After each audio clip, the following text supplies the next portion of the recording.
Everyone, we are back for a very special episode this week, remembering the life and contributions of Peggy Twiggs. We will find out what made Trish say it had the hat, and then it had like the thing around the neck, and why Sadie said they cut the poles down, they got rid of the cup, and people were just, oh my God, they were communists that they were doing all this. All this and more. So get out on the field, and we will see you back on the sidelines for this week's episode of On a Water Break. 8 off the mat and go. Welcome to On a Water Break, the podcast where we talk everything marching arts. Everyone, bring it in. It's time for a water break. Welcome to another episode of Season 2 of On a Water Break, the podcast where we talk about everything you and your friends are talking about at rehearsal on a water break. I'm Jackie Brown. We are here for a very special episode to commemorate the life and contributions of Peggy Twiggs, an icon in the world of color guard who we lost earlier this month. Let's see who's on the sidelines this week to celebrate this life and legacy of this incredible woman. Hey, Trish. Hi, everyone. And Sadie Wallace is back. How are you? Good. How's everybody? Good. It's awesome to see you again. We're good. We also have Good to two see you. very special guests today who knew Peggy at different points in her life. Terri Kelly, how are you? Hi, how are you? And Barbara Hopkins. Hey, so Sadie, of course, has been on before. If you guys have listened to some of the earlier episodes that we did about Peggy Twiggs, it's been like a year and a half ago now. It doesn't seem like it was so long. Please go back and listen to that episode with Sadie. That was so good. So if you guys haven't listened to that episode yet, make sure you head back over there after this one and listen to the first conversation that I had with Sadie. We learned so much about Peggy at that point. And in the meantime, let's go ahead and do our 32 count life story. So this is a tradition that we do with all of our guest clinicians here at On a Water Break. And Barbara, can I start with you? Grew up in the physical world as Bunny, and that's very confusing to people who still don't know my real name is Barbara. But I started off in drum corps locally in the greater Boston area when I was 8 years old, doing different color guard things. And when I was 17, I started off with the 27th Lancers, and I was with Peggy as she taught the line there from 1976 to 1980. And what have you done since then as far as like being involved with marching? So I taught a lot. I taught Blessed Sack during the Rockwood Sack years, went to color guard. Oh my God. And I went off, my first high school job was Dartmouth High School, and to kind of become a legend after all these years, decades really. So I was there for 7 years. Wow. And I live in Maine now, and I actually taught a couple of high schools up here. So, but I'm kind of retired from that. I go to shows. I've been going down to Allentown the last couple of years. I've gone to India the last couple of years. I'm looking forward to that as well.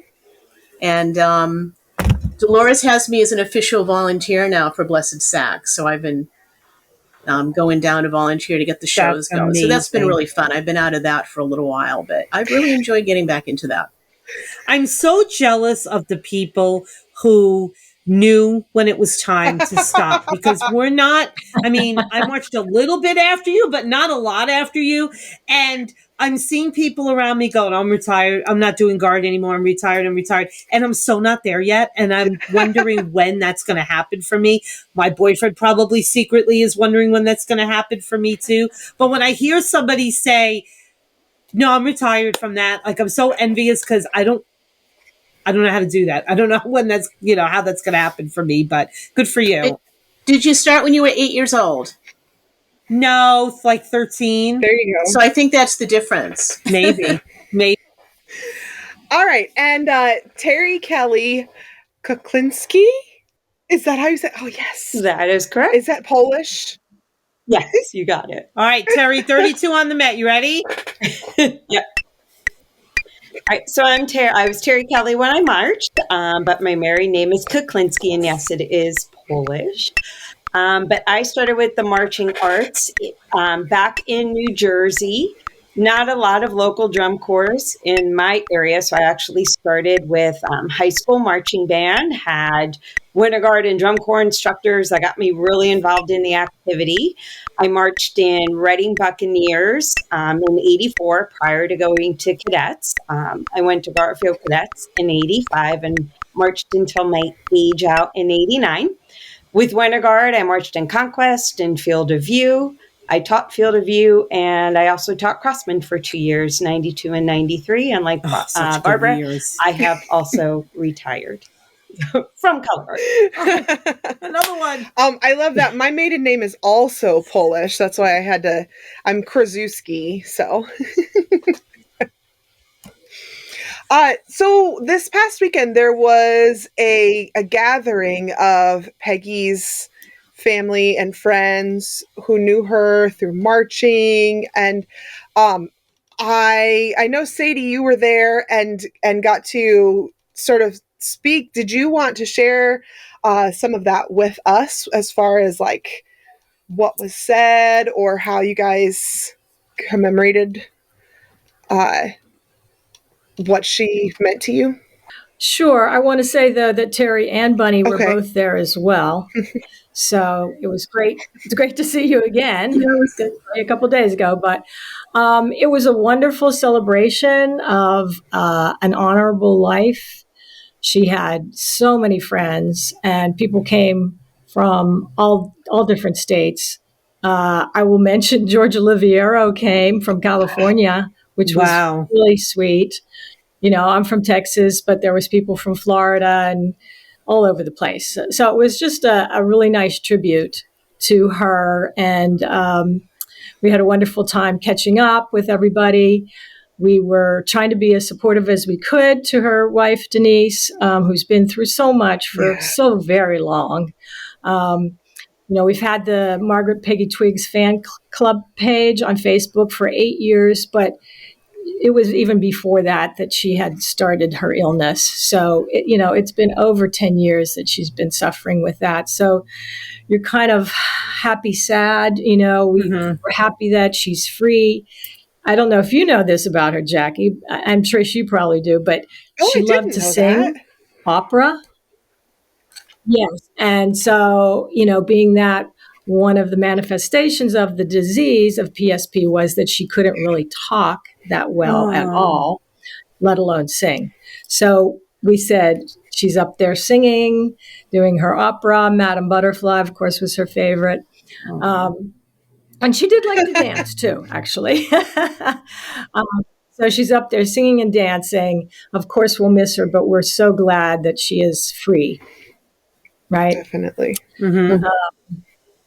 We did have more of a formal funeral at first, and then most of the drum corps type people had a Peggy party afterwards because she loved pizza and she loved chocolate cake. And we had pizza and we had chocolate cake. And we had stories from when she was back in the IC reveries, which I never knew what IC was for. It was Immaculate Conception. Is that right, Bunny? Yep. That's it. IC. That's what it's good for. But she started marching there. The other fun part for me was there was women there that were in the first trick line. Do you know about that? The trick line, Jackie? Because we talked about it in our the last time we spoke on the pod. But they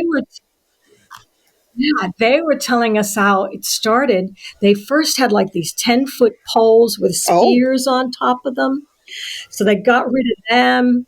They cut the poles down. They got rid of the cup, and people were just, oh my God, they were communists, that they were doing all this stuff. People were complaining about us changing things in drum corps back then, even? Yeah.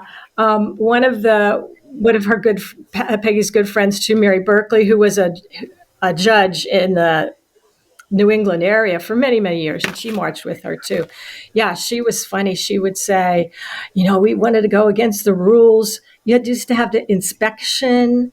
You used to have to wear a hat. part of your uniform. And so they said they wore a hat and then they tied it. They were like a bandana or something. And then they took it off in the middle of the show and tied it around their neck just to be rebels.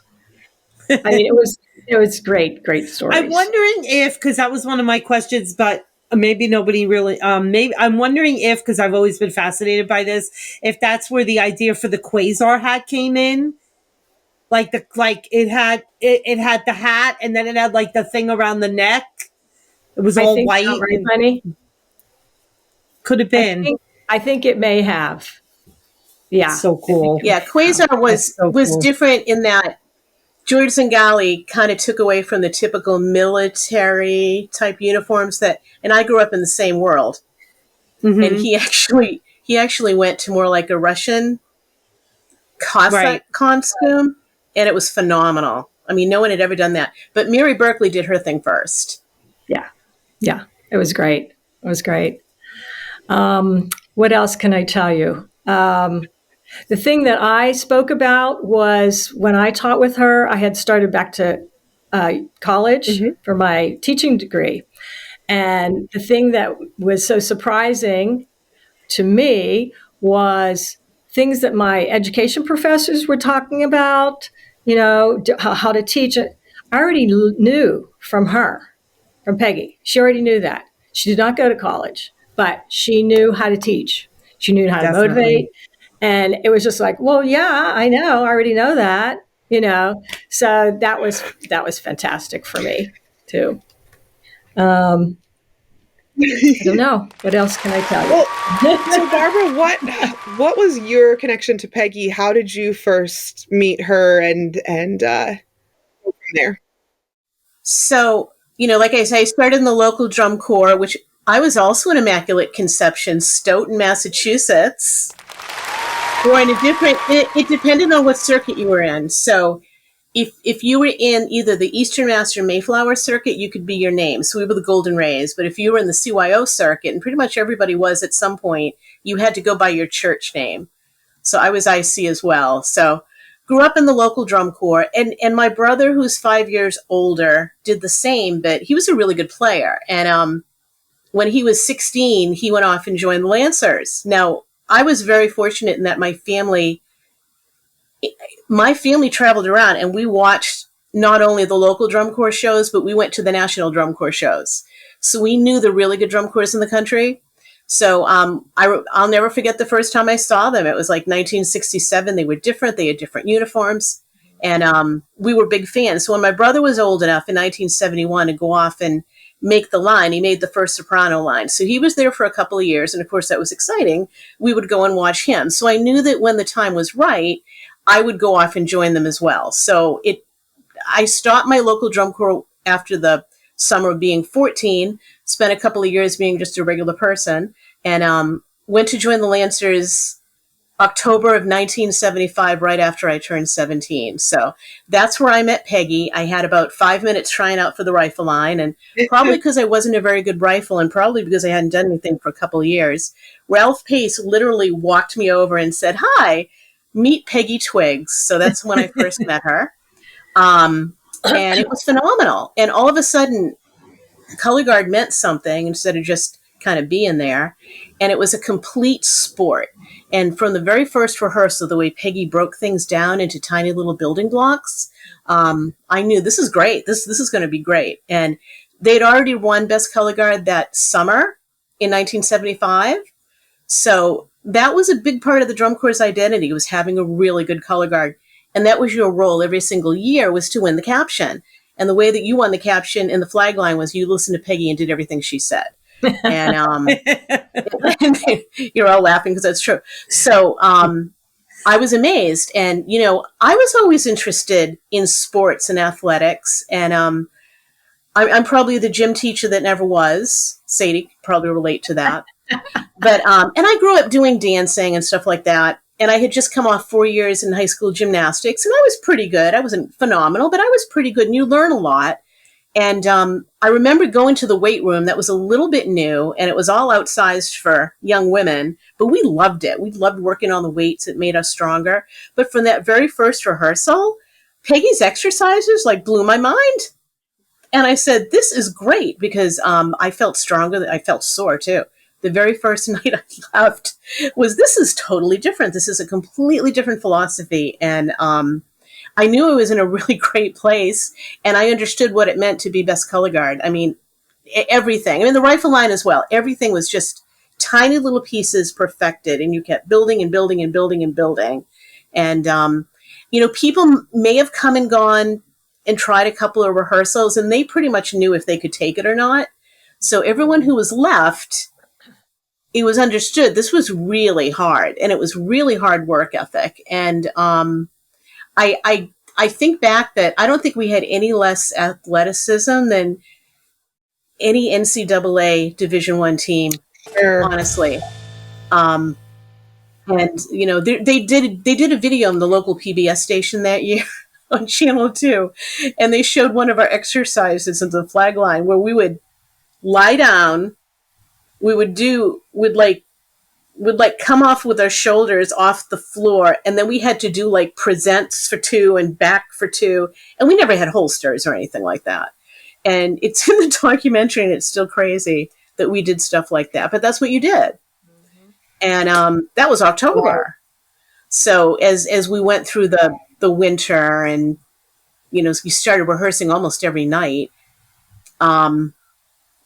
it got harder and harder and harder, but it was good, and mm-hmm. And the very first show, I'll never forget, the first standing ovation, and I know this is really different. This is big time drum corps. I love this. This is great. And we were off for a pretty good season. We were better in the first week than we were for the rest of the season, but it was still pretty phenomenal. So that was my first of 5 years with that her. Brings up a question. Nice. Was that Peggy's idea to have you guys go and work out in the weight room? No, I may have been confusing you. I worked out in the weight room in the gymnastics team. And then, but I thought that I was, when Peggy did all these exercises, and she had all different exercises that you did, and they were strengthening exercises. At the same time, it was timing and it was placement, because everything had placement. And I'm doing it right now. I thought that her approach was more effective than the weight room, honestly. I thought it was harder. So, well, don't you think, Bunny, that hers were specific to what you would be doing? Oh, absolutely. It was complete upper body strength. Exactly. Yeah. I would have been so much better on the balance beam and on the uneven bars if I'd had Peggy then. Right. Mm-hmm. That came later. But yeah, it was definitely biceps, upper body, pectorals, a lot of, back stuff, the trapezius, right? It was all of that. And it was really viciously a wake-up call to your body when you first started doing Peggy stuff, because it was really hard. But you got used to it. And during the winter, it's like twice a week. But by the spring, we did it almost every other day. We were very strong, extremely strong. And the joke in those days was, if you had a fight in the drum corps, you'd send the color guard in, and we thought that was great. We talk a lot about like the moves that Peggy, invented and created, and sort of the techniques that she created for performance, but really what you're saying is like, it wasn't just that she was creating these things for the field. She was also creating these sort of like workouts and stuff behind the scenes to actually get to be able to be at that point where you guys were actually athletes. And I feel like that's, especially for that time, that was probably so innovative. It was, and I don't think she thought of that specifically, but I think she knew what to do to get us in shape to do what we needed to do out on the field. And, everything was really fast. It got faster. By my 5th year, we did some really fast stuff. And we went from the poles that you would buy from companies that would just make flagpoles, because we bent them and we bent them and broke them.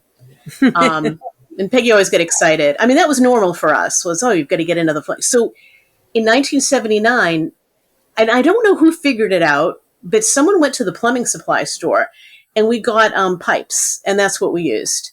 And we had them soldered to shape, and then we had them soldered so they wouldn't cut our hands off. And then we put plastic stoppers at the bottom. They weren't rubber, they were plastic. And you'd have to replace them like every 2 or 3 days because they would wear out. But the poles didn't. And they were really heavy. But that was just another piece of this whole weight training that we did. And everything we did on our right arm, we did on our left arm, always. Plus everything. that pole had to support those 2 flags you had on that pole. Yeah, we had 2 silks on the flags. Right. So yeah, those things were really, really heavy, and we loved it. We were so happy that we didn't bend those things. I am so fangirling right now. This is like my 13-year-old girl's dream right now. Like, I'm so fangirling right now. Well, I'll tell you I don't know if it's a funny story, but it's real. Prelims at Allentown in 1979. We were practicing, and we had that move right. We came together in an arc, and then we got together and did the kick step and the 50-yard line. We had to do this thing that went around our head, our waist, and went. I knocked myself in the head and knocked myself out. I wasn't completely knocked out, but I was dizzy, and of course you weren't allowed to faint or get dizzy during rehearsal because you just weren't allowed to do that. But I gave myself a smack in the head, and I remember Peggy's brother Franny was there that day, and he said, "Peggy, let her out." And he kind of took me to the sidelines, took me out of rehearsal. We were staying in dorms. He brought me in and made me take a nap, and he said, "Do you feel okay?" And of course I said I did. But but no, it wasn't that hard to do something like that. They were really heavy, and we were really strong. So, and we went on that night. We won Best Color Guard. It poured. No, I think we tied, actually. It poured. It poured and poured and poured that day. If anyone was there. Yeah. So in preparing for the show, I had a little note that I noticed. Being someone who performed at the opening ceremonies of the Olympics myself, were you at the Olympics? Can you tell us about that? I was at the Olympics. It was amazing. Like a dream come true, and there it was. And so it was 1980 Lake Placid, and they put us on 3 buses on a Tuesday night, and maybe it was a Wednesday morning. So we drove it's like 5 hours, 6 hours from Revere. And we had no heat because who needs heat? And and we got there, and we stayed at a little school in a town called Tupper Lake, which is like 20 miles away from my gosh, that's out in the so mountains. funny. It's a very pretty area. And they put us on the bus the next day. We went in and did a dress rehearsal at the rink, where it was kind of the headquarters for Lake Placid. And they had a ceremony inside that rink, which was for the locals and all the churches and the civic organizations. They called it the ecumenical ceremony to kind of give that feeling of it's a world event. And what they did was they just took the color guard, and even the rifles had to be flags for this. And we walked out with each country's flag in single file around the perimeter inside the rink. And I got to be greased because I was the shortest. So, and then Mary Berkeley was the second shortest because they let alumni do it, and she was like 28, and she took time out from work to do it. It was so exciting. And so we did our little dress rehearsal, and then we put our uniforms on, our summer uniforms on, and we're all excited, and we're all lined up and everything like that. And the guy who ran the ceremony was a guy named Tommy Walker, who made his entire career in doing big events. And he stood in the front, and his girlfriend, her name was Judy, they were in charge of getting this show off the road. And the lights were dimmed, and they had a live orchestra, and they were ready to bring us out. And he looked at me and he said, "Can you guys keep equal space?" I'm like, "We'll do 4 paces." So we just, down the line, 4 paces. And we went off, and the orchestra broke into Crown Imperial. Most unbelievable. Oh my God. And of course we freaked out. No, but we were professional. You steer to the front all the time.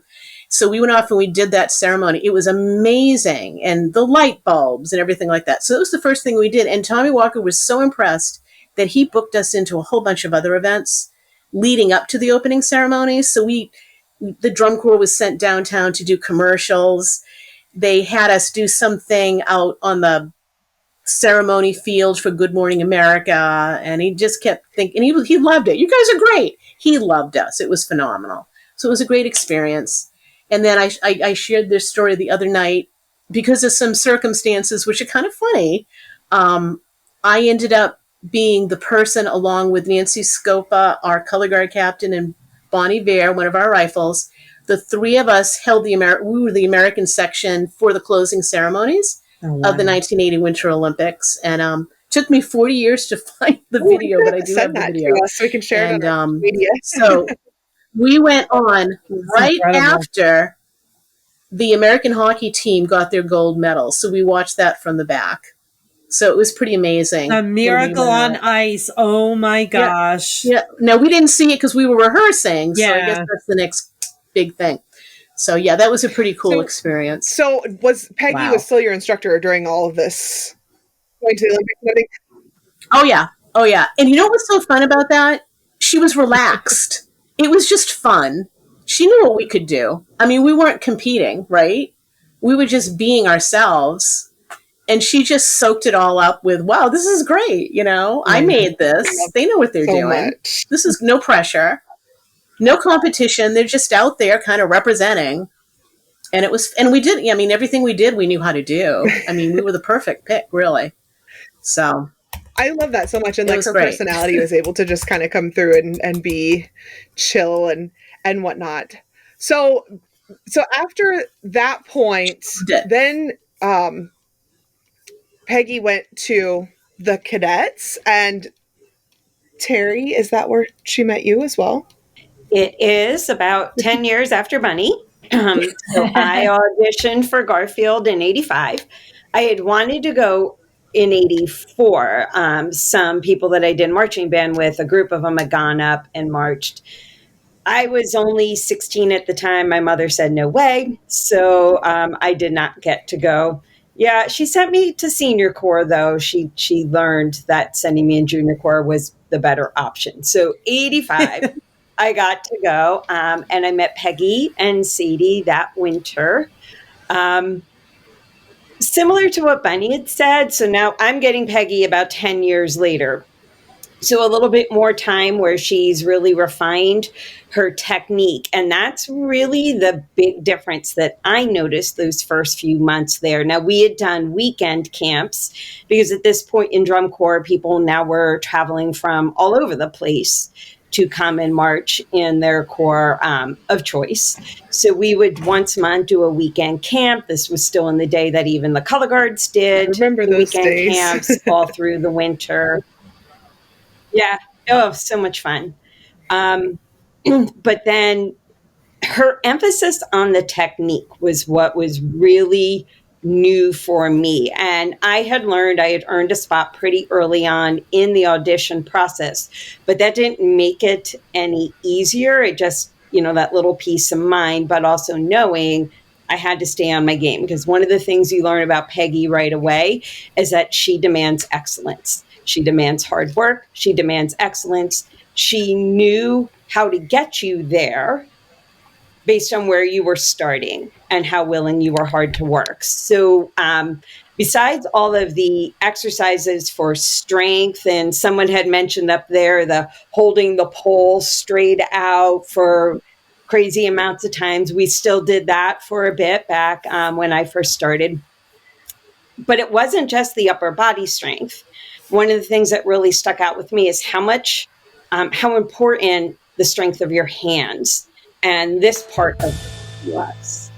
And everything she had us do, and we would spend, again, very similar to what Bunny said, like crazy amounts of time on very small chunks of work or small chunks of her technique, and then gradually build on and on and on. But everything had a purpose.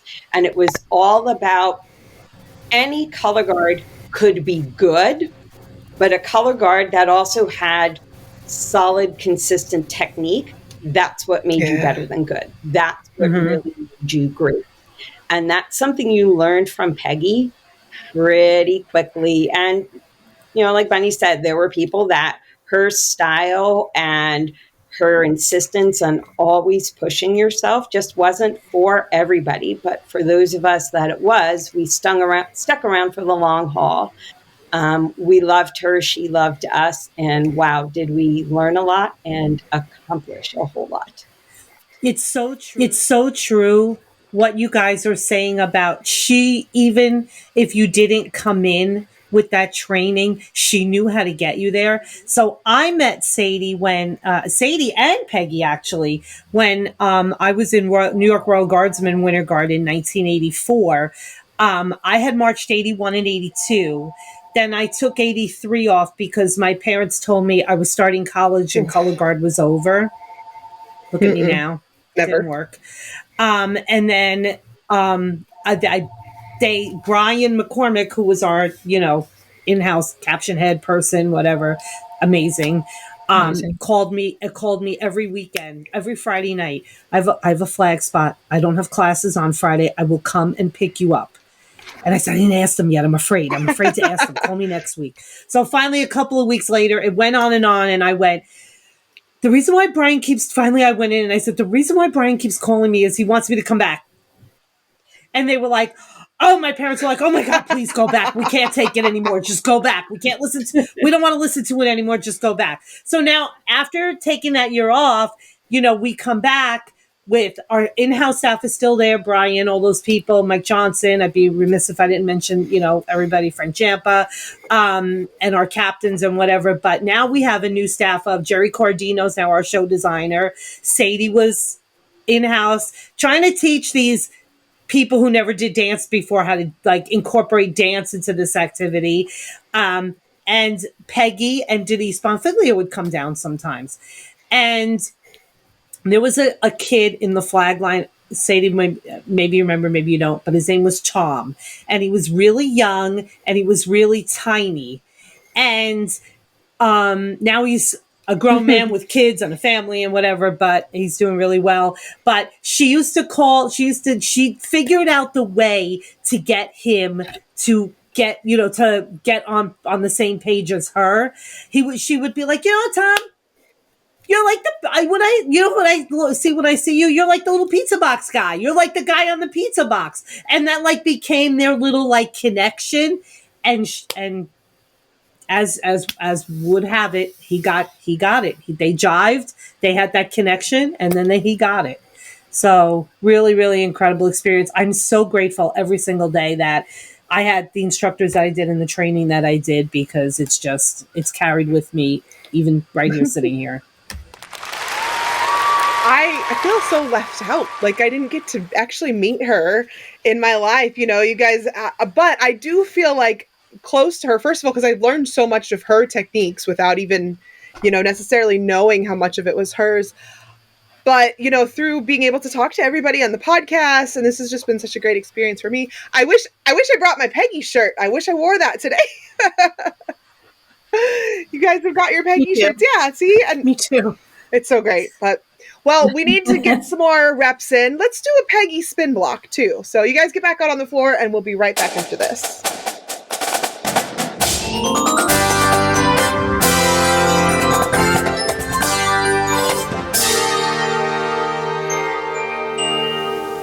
Hey, this is Christine Ream. And Chris Green. Guard Closet was founded as a consignment business in 2000. Since then, it has grown to include winter guard, band, percussion, and other genres. We can help you with custom flag and costuming designs. Our consignment inventory has plenty of great looks for your color guard, drumline, and marching band. Pay it forward.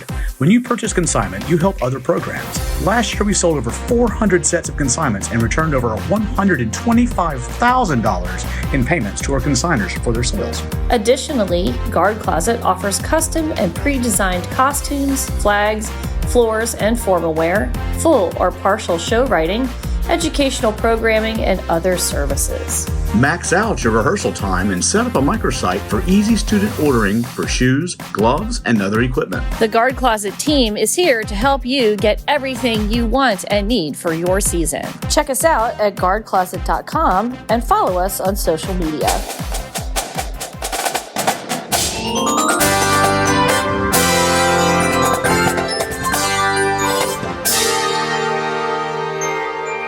We are back. Let's do a gush and go session. That way we can say our final thoughts that we want to pass on to our listeners about Peggy, or maybe even to Peggy herself. Great job, everyone. Set your equipment down. Gush and go.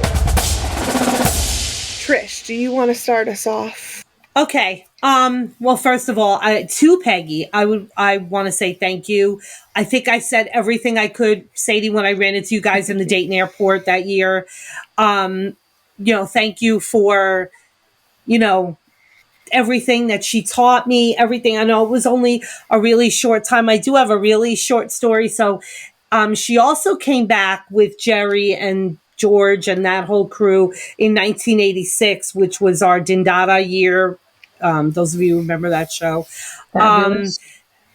Thank you. So there was one part of the show where I was a saber, and then in the middle of Dindada, almost all the sabers went on rifle except for myself and one other girl, Jackie.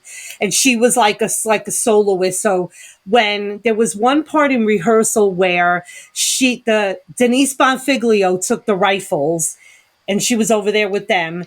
And then our flag tech, Mike Johnson, took the flag line, but they were working on work that was prior to the part where I switched over to flag. So I didn't really have anything to work on. So I just took my saber out and I started spinning on working on my choreo on my own.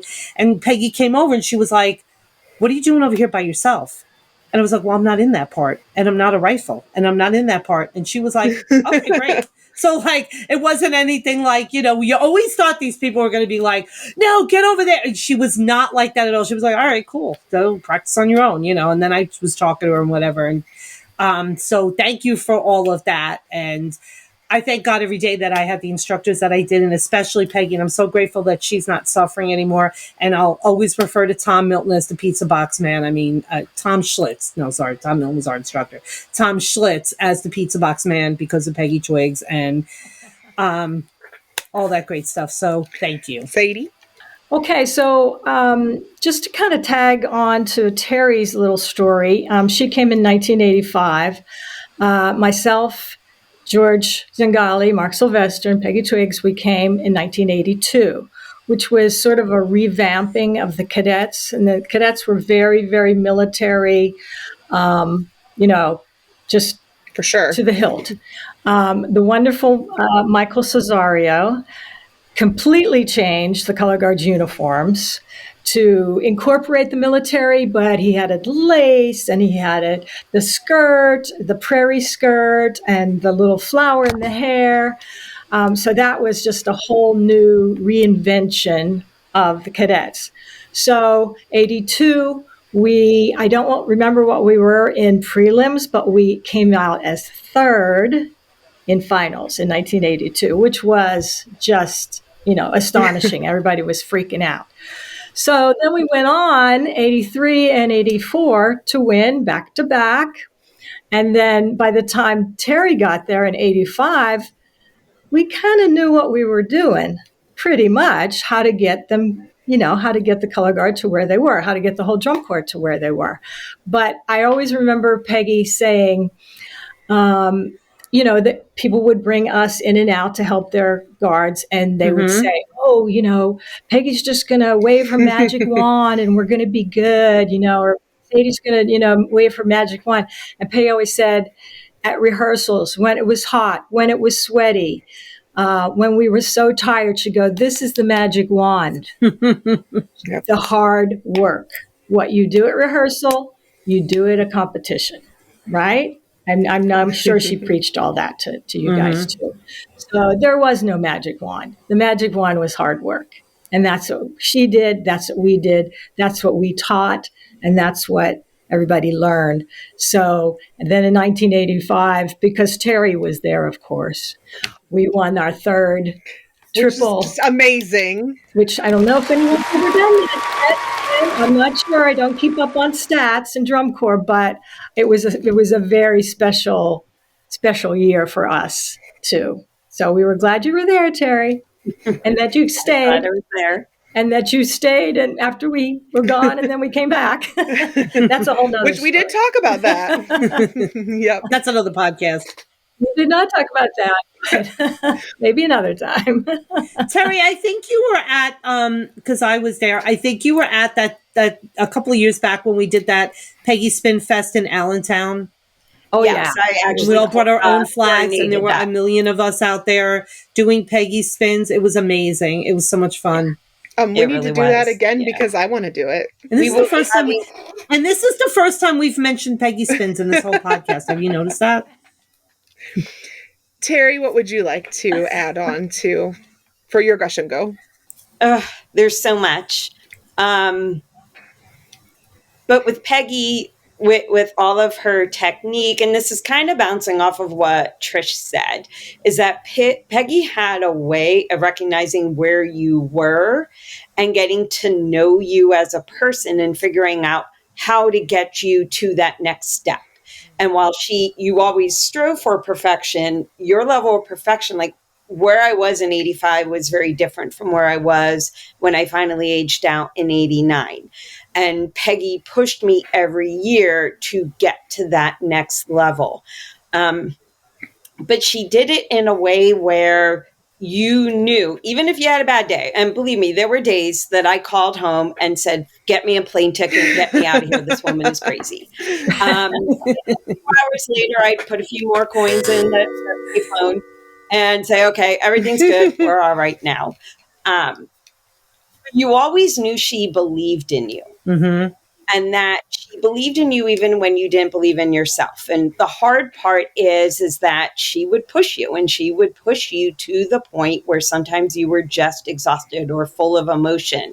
But then when you look back on what happened, you always knew it's because she knew that you could do more and that you could be more. And it wasn't just with flags. So one of the things that I shared at our Peggy party on Monday was that in 89, she had asked me to be captain. And initially I said, yeah, Right. because how do you say no to Peggy with something like that? But as the season was approaching and as the summer was going on, I was really out of my element. I was out of my comfort zone, and I truly didn't think I could do it. And as many times as I asked her to let me out of it, she said no. Well, actually, she never said no. She would just smile at me and then point and make me go away. But she never gave up on me, even when I tried to give up on myself a few times that summer. And when I finally had done something that she meant something to her for me, she just kind of looked at me and went, all right, that's what I wanted you to learn about yourself. And she just walked away.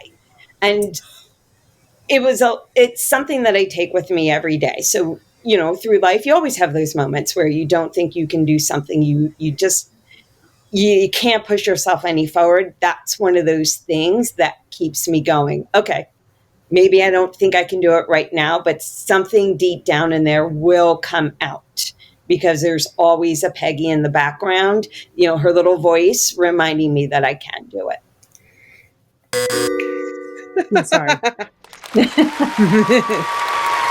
Jackie, before Bunny gets in, can I say one more thing real quick? And I know Bunny, and I think Terri, you heard this too at the funeral. We were saying, so many people said it, that we should have had buttons that said, "I was her favorite," because that's how she made you feel. And this wasn't just color guard people, right? It was drummers, it was horn players. She loved the people in the pit. You know, but we were kind of joking with each other, you know, Joanne McGillicuddy, you know, different people in the Lancers and different corps. And we all said, but, you know, I was her favorite, you know, and they go, no, I was her favorite. So we had a sort of little fun competition, but that's how she made you feel. Yeah, even as an instructor, I was her favorite instructor. So I had to throw that in before I Barbara forgot. Bunny. I feel like I need to call you that now. What would you like to gush and go about? Yes. No, I've been binomial my whole life. So I thought a lot before I wrote on my Facebook page about Peggy, and I called her Peggy Twiggs University, and I'm a graduate. And if you're a graduate, you know. And I'm always grateful because the hard work, unbelievable amounts of hard work. We happen to be female. That didn't matter, right? Mm-hmm. I mean, the incredible exhaustion and time that we spent doing our thing was unbelievable. And, the technique was perfect, and it had to be perfect. And if you didn't have your hand where you're, on one of your positions, everyone had to stop. You had to do it again.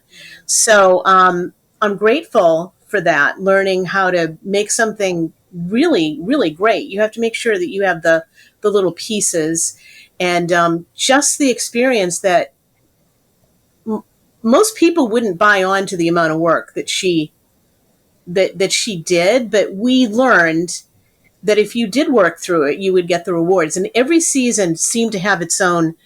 June was one way, July was one way, August was one way, and the last week of the season was the most vicious, horrible, difficult. Oh my God. She wouldn't talk to you. Everything was perfect. It was my last year was the year that Mount St. Helen blew up, and we called her Mount St. Peggy. And she wouldn't talk to us. You're not good until I say you're good, which is pretty much the pinnacle of the universe. So, we just wanted to get better and better and better and better. But, when you went out and you did a great show, it was worth it. So I remember that for the rest of my life. And I use it. I use it all the time. What a great experience we had that we were able to stick with that and to go through that and to achieve that. And I think for all of us, we're just grateful. It made us tenacious, very tenacious, high goals, and knowing how to meet those goals. And you just go for it. No matter what, you're always competing against yourself. That's another thing about Peggy. And I think my last thing is she was the same way. And Joanne and I went to visit her to watch we were all into sports, I always called her my Bill Belichick.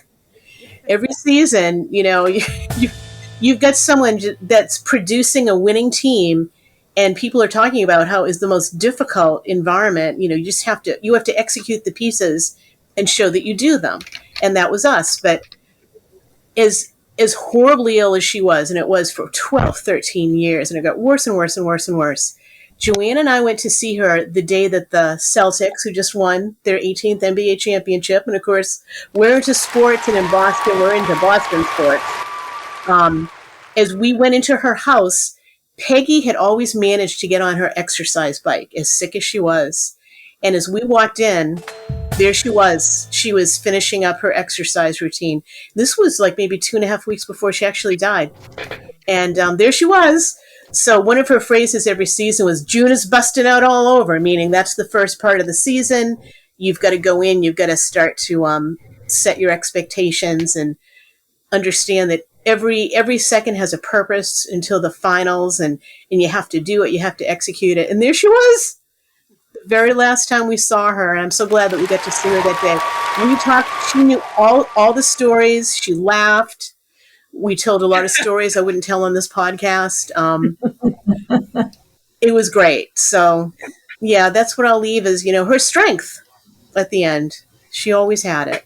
Can Absolutely. I piggyback off of that a little bit? Because there were a group of us from the 80s, her guard girls, who kept in touch with her over the past 10 to 12 years. And her love for her girls and her kids never stopped either. So as much as she was struggling and fighting through it, she never stopped worrying about us. And she would occasionally, bring up, I wish I could have done more for you. She always wanted to know about my daughters. One of my closest friends had her own health battle with cancer, and Peggy was always just so worried about Christy and wanted to do what she could to help her and wishing she could do more. So while she's still struggling and pushing through on her own, her love for the people that she taught never stopped. She continued to care about us. Absolutely. Amazing. Do you have time for one more thing? Yes. Because we're in drum corps and we get scored, and 100 is the perfect score. She was always talking about perfection, that ever elusive perfection. Can it be attained? Is it possible? But in her, and I say this fondly, in her steel-trapped, glorious mind, perfection was indeed a possibility. And I said this at the party. A definition of perfection is the process of improving something until it is faultless or as faultless as possible. And to me, that was the definition of the friendship, and the friendship she had with everybody she taught and knew as well. Purely perfection. Amazing. That's amazing. You mentioned earlier too, there's the Peggy Spins, it's the Margaret Peggy Twiggs fan club on Facebook. Is that something that is open to any of our listeners who might want to get involved with, learn about Peggy's life and that sort of thing? Absolutely. I kind of changed the criteria so that when they look at who is requesting, if they have certain things on their Facebook page, they will automatically get in. Otherwise, I look up people, because there's been a few, I don't know why, that wanted to come in that have nothing to do with drum corps or anything. And so but yeah, absolutely. I've had so many since July 7th come in and participate on the fan club page just so that they could see what was happening and the pictures and the photo and everybody's stories, everybody's beautiful tributes. So absolutely. Yeah. We'll keep it up for a while. I have to talk to Denise about it, but we'll I know in the past, which you guys are wearing your Peggy shirts, you guys did Peggy Twiggs t-shirts and pins and things as sort of a fundraiser to help with some of her medical costs and such like that. Is there anything that's going to be happening like that within the group for her funeral arrangements or anything like that we could help out with? Not at this time, but I do want to talk to Denise about it a little bit. Yeah, because the shirt Terri has on. Yeah. Show them your shirt, which came with this pin as well. This was the updated one. See, I have the first shirt. I need to go get the new one. I have the first one. Well, the new one we don't have in production yet, but Lot Riot, I don't know if you know Lot Riot, that company, but they were the ones that did the shirt that Terri has on and the pin and masks at the time. Thank God we don't have to have those. Possibly we'll maybe do a reprint of that, or even this one, because this one is very popular now, especially. So it would be amazing if we did something to donate to a foundation or something for the disease that she suffered. Yes. For like research or, Yeah, I mean, you're welcome to do that on your own. It's parasupranuclear palsy. A long name, but which is why I didn't attempt it. Yeah, I've been saying it for 10 years, so I finally got it down.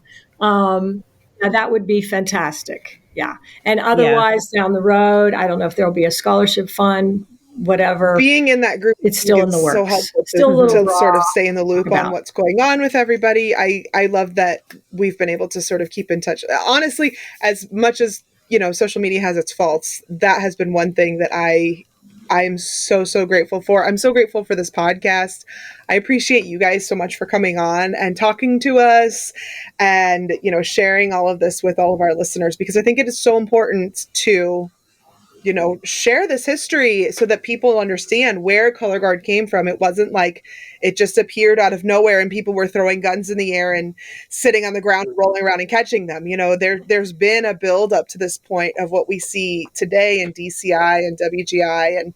And I mean, you guys were the foundations of it. And Peggy was absolutely at the core of all of that. So it's so important to understand. Definitely. We in this room and countless others of us out there in the Color Guard universe are the ones who learned how to do Peggy spins from Peggy. I mentioned that on one of our previous podcasts that many years later, I marched in now DCI All Age Corps. They're not around anymore, the Syracuse Brigadiers. And we were in flag block, and one of our instructors was a Cavalier age out and whatever. And, we're all in flag block, and he's like, all right, we're going to do Peggy spins. Everybody knows how to do Peggy spins, right? And I raised my hand, and he's like, where did you do them? In one of your previous guards? I said, yeah, I did. And I learned them from Peggy. So that's a proud moment. And the entire block turned around and was like, so it was a really cool moment. So everybody in this room and countless others out there, we have that claim to fame for sure. 103, all vertical. Definitely. Well, thank you guys so much for a great rehearsal this week. Thank you, Trish, for being on to host with me. Thank you to our guest clinicians, thank you. Sadie Wallace, Terri Kelly, and Terri Kelly Kuklinski. Now I'm not even going to say your name right. Gosh darn it. I was so proud of myself. Terri Kelly is fine. And also Barbara Hopkins. If our listeners want to follow you guys on social media, where can they find you at? My Facebook is just Sadie Wallace. My Instagram is m.Sadie Wallace. So pretty easy. And not too many of us around. I am mostly on Facebook with the Terri Kelly Kuklinski, although I am a teacher, so you can't just look at my page. You have to request a friend. Just school rules have to follow those along. Absolutely. I do have an Instagram, but that's honestly mostly because my teenagers are on it, and I don't use it all that much. But you're welcome to. Oh, is it my turn? Yes. So, I'm at the very infant stage of starting a business where I teach people about Medicare online. And I created a special Facebook page. The name of my company is Medicare Night School, KNIGHT, Medicare Night School. Love so it. I have a special page, Medicare Night School for DCI, DCA, WGI, because it's going to be kind of like a combination drum corps. Because I don't mix the drum corps stuff with the regular Facebook stuff. You know what I mean? So yeah, go ahead and feel free to Google that. Medicare Night School. I like that's clever. One more thing, don't forget we have our YouTube channel. Many of our interviews are coming on there as full video editions, so go and subscribe. Make sure you don't miss those. And then, of course, before you close out of your podcast listening app, subscribe, write us a review, and share this with a friend. Follow us on social media at On a Water Break, and we'll see you at the next rehearsal on a water break. The On a Water Break podcast was produced by Jeremy Williams and Christine Ream. The intro and outro music was produced by Josh Lyda. To learn more, visit lydamusic.com. And until next time, thanks for tuning in.